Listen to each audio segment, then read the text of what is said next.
Where do you see yourself in 10 years naman po? Wherever God leads me, I will take it.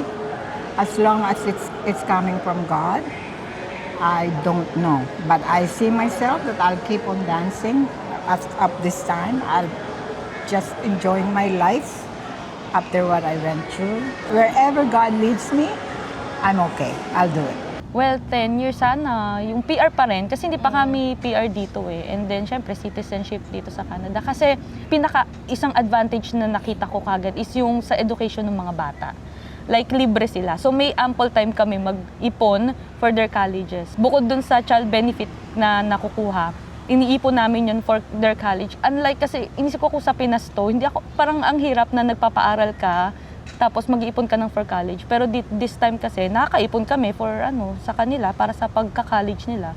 They gave me a lot of opportunities. They gave me chances. They gave me a good job. They gave me a home. It's because of Him. Sa Kanya lang ako umapit. And I was faithful.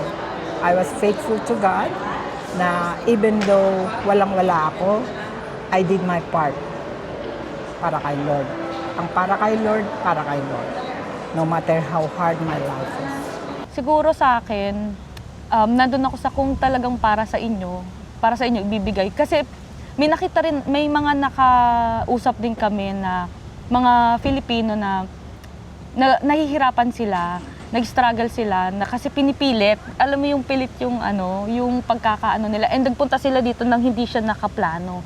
I'm not saying na kailangan talagang, gayahin nyo kami, nakaplano talaga yung sobrang Hindi, kasi mag-a-adjust ka pa rin naman talaga sa rules, sa Pero yung ko is, kung para sa inyo yan, ibibigay talaga yan ng sa inyo, ni Lord, yeah.